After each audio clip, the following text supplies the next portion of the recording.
দর্শক আসসালামু আলাইকুম। বাংলাদেশের উপর আবার নতুন করে নিষেধাজ্ঞা নিয়ে এসেছে ভারত সরকার বাংলাদেশের উপর স্থলবন্দর ব্যবহারের নিষেধাজ্ঞা দিয়েছেন। মানে বাংলাদেশের কোনো পণ্য স্থলবন্দর হয়ে ভারতে প্রবেশ করতে পারবে না। ভারতে প্রবেশ করতে হলে তাকে সমুদ্র বন্দর ব্যবহার করতে পারবে। মানে ভারতের কলকাতার এই অঞ্চলে যে কলকাতা সমুদ্র বন্দর আছে, তারপরে যে নাভাসেবা সমুদ্র বন্দর আছে, সাধারণত এই দুটি সমুদ্র বন্দর যেহেতু কাছাকাছি আছে বাংলাদেশের, তাহলে এই দুটি সমুদ্র বন্দর ব্যবহার করে তারপর ভারতের ভিতর যে কোনো পণ্য প্রবেশ করাতে পারবে। এখন এতে আসলে বাংলাদেশ কি পরিমাণ ক্ষতি হবে এবং ভারত কি পরিমাণ ক্ষতি হবে বা পরবর্তীতে বাংলাদেশের কি ধরনের পদক্ষেপ আসতে পারে, এই বিষয়টা নিয়েই আসলে আলোচনা করব আজকের এই ভিডিওতে। তো আসেন, প্রথমত আসলে এই যে আপনার এখন যে স্থল বন্দরের প্রতি যে নিষেধাজ্ঞা, এই নিষেধাজ্ঞাটা কেন দিল ভারত, কেন আমাদেরকে স্থল বন্দর ব্যবহার করতে দিবে না, এই আলোচনাটা আপনারা যদি দেখেন, যখন দুটো বক্তব্যের কথা যদি চিন্তা করি আমরা ডক্টর ইউনূসের, যে তিনি একটা বক্তব্য দিয়েছেন আপনার চায়না গিয়ে বলছেন যে যেহেতু এই জায়গায় একটা সেভেন সিস্টার আছে, এখানে একটা বড় রকমের হিউজ পপুলেশন আছে, এই পপুলেশনের উপর বা এই পপুলেশনকে ব্যবহার করে বা এই পপুলেশনের যে নিত্য প্রয়োজনীয় জিনিসপত্র সেটা যদি ব্যাপক আকারে আমরা রপ্তানি করতে পারি, তাহলে আমরা ব্যাপকভাবে লাভবান হইতে পারবো। এরকমের একটা প্রস্তাব দিয়েছেন চায়নাকে। তো সেই জায়গায় চায়নাকে একটা আমন্ত্রণ জানাইছে ডক্টর ইউনূস যে বাংলাদেশে আসো, বাংলাদেশে আইসা তারপর তোমরা এখানে ব্যবসা বাণিজ্য করো, এই পপুলেশনকে যে ধরনের সেবা দরকার সেই ধরনের সেবা দিয়ে তারপর তোমরা লাভবান হও, তোমরাও লাভবান হও, বাংলাদেশও লাভবান হোক, এরকম একটা প্রস্তাব। তো পরবর্তীতে আমরা দেখলাম আবার এই যে আপনার সমুদ্র বন্দর, বিশেষ করে চট্টগ্রাম সমুদ্র বন্দরকে এখন বিদেশিদের হাতে তুলে দিতেছেন ডক্টর ইউনূস। কারণ কি, তিনি এফিসিয়েন্সি বৃদ্ধি করবেন। যেমন এখন আপনার কন্টেইনার খালাস হয় 10 থেকে 12 লাখ, যখন এইটা আপনি সেই সমুদ্র বন্দরটা আপনি যখন বিদেশিদের হাতে তুলে দিবেন, বা এই যে আপনার যে ডিপি ওয়ার্ল্ডের কথা আসতেছে, এটা একটা আপনার কোম্পানি, আরব আমিরাতের একটা কোম্পানি ডিপি ওয়ার্ল্ড, তারা সারা বিশ্বের আপনার অনেক সমুদ্র বন্দর দেখাশোনা করে, এমনকি ভারতেরও একটা সমুদ্র বন্দর আছে, সেটাও তারা দেখাশোনা করে। তো এই রকমের ইতিহাস আছে যে যারাই এই ডিপি ওয়ার্ল্ডের কাছে তাদের সমুদ্র বন্দর দিয়েছে, তারা এফিসিয়েন্সি বৃদ্ধি করে দিয়েছে, এবং সেটা 6 থেকে 7 গুণ। এবং আশিক চৌধুরী সুস্পষ্টভাবে বলেছে, যদি এই সমুদ্র বন্দরটা আমরা ডিপি ওয়ার্ল্ডকে দেই, এখন যে আপনার 12 লক্ষ বা 1 মিলিয়ন কন্টেনার খালাস হয় বছরে, এটা যদি ডিপি ওয়ার্ল্ডকে দেওয়া হয়, তাহলে তারা 7 মিলিয়ন মানে 70 লক্ষ আপনার কন্টেনার খালাস করতে পারবে। তো বুঝতেই পারতেছেন এটা কত বড় একটা হিউজ সুযোগ সুবিধা। এবং এই সুযোগ সুবিধাটা যখন কাজে লাগানোর চেষ্টা করা হইতেছে, তখনই দেখলাম যে কিছু মানুষ এটার বিরোধিতা করতেছে। মানে ভারতের প্রেসক্রিপশন নেওয়া যারা বাংলাদেশে কাজ করে, তারাই এটার বিরোধিতা করতেছে। এবং এটা যদি ডিপি ওয়ার্ল্ডকে দেওয়া হয়, তাহলে প্রচুর পরিমাণে এফিসিয়েন্সি বাড়িয়ে যাবে, এবং এফিসিয়েন্সি বাড়লে কী হবে, এই যে সেভেন সিস্টারের যে জনসংখ্যা আছে, বা সেভেন সিস্টারে আমরা প্রচুর পরিমাণে আপনার আমাদের প্রোডাক্ট রপ্তানি করব, বা সেভেন সিস্টারের যে প্রয়োজনীয় মালামালগুলো আছে, যেগুলো বিদেশ থেকে আনতে হয় বা চায়না থেকে আনতে হয়, সেগুলো আমাদের সমুদ্র বন্দর দিয়ে ঢুকবে, আমরা লাভবান হব, এবং সেভেন সিস্টারে যাবে, তারাও কম মূল্যে পাবে।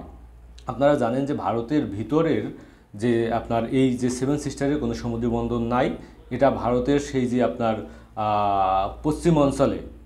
ভারতের পশ্চিম অঞ্চলের বিভিন্ন কলকারখানা, ফ্যাক্টরি বা সেখানকার যে সমুদ্র বন্দর আছে, সেগুলোকে ব্যবহার করে তারপর এই বিশাল পরিমাণের লং রুট দিয়ে আইসা কিন্তু তাদের এই আপনার সেভেন সিস্টারে পণ্য বা প্রোডাক্ট পৌঁছাইতে হয়। সে জায়গায় অনেক পণ্য বা প্রোডাক্টের দাম কিন্তু বেড়ে যায়।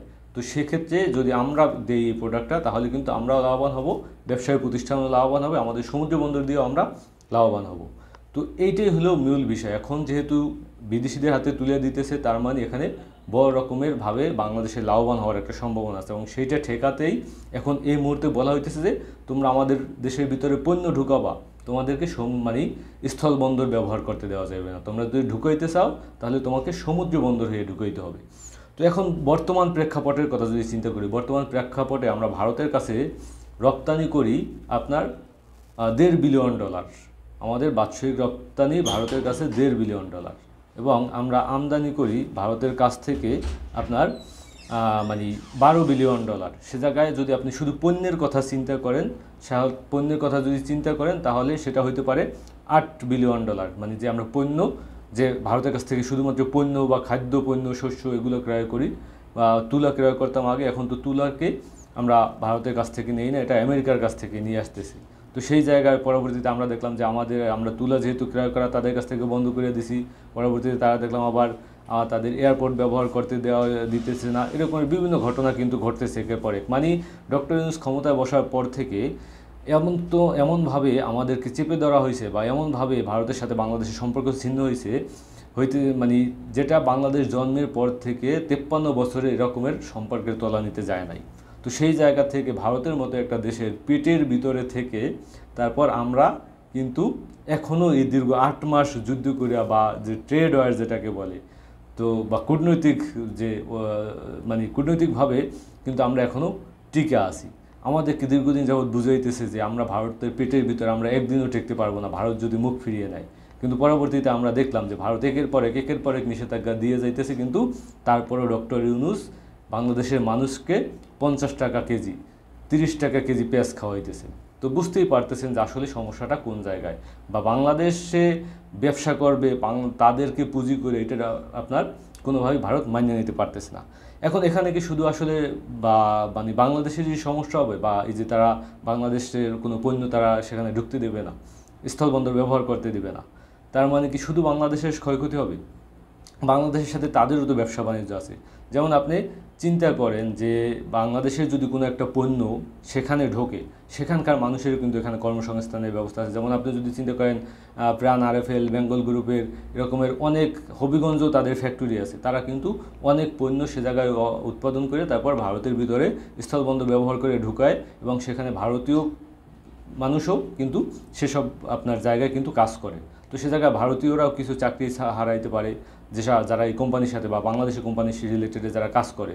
তারপর মনে করেন এখান দিয়ে যদি যে পণ্যটা ঢুকবে, সেই পণ্যটাতেও যদি আপনি ভারতের যে পশ্চিম অঞ্চল আছে সেখান থেকে যদি এই পূর্ব অঞ্চলে ঢুকাইতে চান, অথবা আপনার সমুদ্র বন্দর হয়ে যদি ঢুকতে যায়, কিছু এসেনশিয়াল প্লাস্টিক পণ্য আছে যেগুলো আপনার ঢুকাইতে হবে। তো সেগুলো যদি আপনি এই কলকাতা সমুদ্র বন্দর হইয়া তারপর ঢুকাইতে যান, আপনার সেই 7 সিস্টারের ভিতরে প্রত্যেকটা পণ্যের দাম কিন্তু বেড়ে যাবে। এক একটা চেয়ারের প্রতি দেখা যাবে আগে 500 টাকায় কিন্তু সেটা দেখা যাবে যে আপনার 600 টাকা হয়ে গেছে। তো বিপদে কিন্তু সেই 7 সিস্টারের জনগণই পড়বে। মানে যে কোনোভাবে হোক বিপদ কিন্তু সেই 7 সিস্টারের জনগণের, এবং বাংলাদেশের যে অর্থনৈতিকভাবে তারা কিন্তু সেই $1 বিলিয়ন যে বাণিজ্য বা $1.5 বিলিয়ন তারাও কিন্তু সেটা হারাইবে। তো সেই জায়গা থেকে বাংলাদেশেরও বিপদ আছে, ভারতেরও অর্থনৈতিকভাবে তাদের এখন যদি আমরা আবার মনে করেন বাংলাদেশ যদি অন্য একটা পদক্ষেপ গ্রহণ করে, যদি মনে করেন যে বাংলাদেশ যেসব পণ্য ভারতের কাছ থেকে আমদানি করে, যেমন চাল আছে, গম আছে, তারপর দুধ আছে, এরকম বিভিন্ন রকমের পণ্য আছে আর কি। তো সেই এরকমের বিভিন্ন আপনার পণ্য আছে, সেই পণ্যগুলো যদি আপনার তারা না পায় খুব সহজে কম মূল্যে, তাহলে তাদের জীবনযাত্রাও কিন্তু আপনার হুমকি স্বরূপ হয়ে উঠবে। তো সেই জায়গায় এখন যে আপনার এইভাবে যে যুদ্ধটা শুরু করলো, এটা কি আসলে তাদের পূর্ব পরিকল্পিত? আমার মনে হয় এটা পূর্ব পরিকল্পিত না, এটা এই আপনার বাংলাদেশের যে আপনার সমুদ্র বন্দর আছে, যেটা বলা হইতেছে ডিপি ওয়ার্ল্ডের কাছে দিয়ে তারপর আপনার এফিসিয়েন্সি বাড়ানোর কথা আসতেছে, সেই জায়গার সাথেই এই জিনিসটা কিন্তু কানেক্টেড। এই কারণেই সম্ভবত ভারত এই সিদ্ধান্তটা নিয়েছে যে যে কোনোভাবে হোক বাংলাদেশকে কোণঠাসা করে দেওয়া, বাংলাদেশের মানুষকে বিপদে ফেলা, ডক্টর ইউনূস সরকারকে বিপদে ফেলানোর জন্যই তিনি এই সিদ্ধান্তটা নিয়েছেন। আমরা না হয় তাদের কাছ থেকে $1.5 বিলিয়ন পণ্য না কিনলাম, কিন্তু তারা যে বাংলাদেশের কাছে বিক্রি করে যে এই $8 বিলিয়ন পণ্য, সেই $8 বিলিয়ন পণ্য যদি আমরা না কিনি, তারাও কিন্তু আপনার ক্ষতিগ্রস্ত হবে আর্থিকভাবে। তো এটা জেনে শুনেই কিন্তু তারা আসলে সিদ্ধান্তটা নিয়েছে। আসলে মূল আপনার টার্গেট হইল ডক্টর ইউনূস সরকারকে বিপদে ফেলা, ডক্টর ইউনূস সরকারকে ফেল করানো, বাংলাদেশের মানুষকে দেখানোর চেষ্টা যে এই দেখো আমি ভারত, আমাকে ছাড়া তুমি বাংলাদেশ কখনোই চলতে পারবা না, এটা সম্ভব না। আমি যদি তোমাকে চেপে ধরি তাহলে তুমি আর উঠে দাঁড়ানোর কোনো সুযোগ নাই। এটাই আসলে বোঝানোর চেষ্টা করতেছে বারবার বিভিন্ন রকমের নিষেধাজ্ঞা দিয়ে। তো সেই জায়গা থেকে এখন ডক্টর ইউনূস বা অন্তর্বর্তীকালীন সরকার এই জিনিসটাকে তারা কিভাবে ট্যাকেল করবে, কিভাবে তিনি আপনার এই জিনিসটা টিকিয়ে রাখবেন, বা বাংলাদেশের বাজার ব্যবস্থা বা যেসব পণ্য আমরা ভারত থেকে প্রায় $8 বিলিয়ন পণ্য আমদানি করি, সেই পণ্য অন্য অন্য রাষ্ট্র থেকে এনে তারপর বাংলাদেশের মানুষকে সেই মূল্যে দিতে পারবে? আমার মনে হয় ডক্টর ইউনূস সরকার চাইলে দিতে পারবে, কারণ এখানে মূল যে কাজটা করেছিল এতদিন দীর্ঘদিন যাবৎ সেটা হলো সিন্ডিকেট যদি ভাঙা যায় তাহলেই আসলে সম্ভব।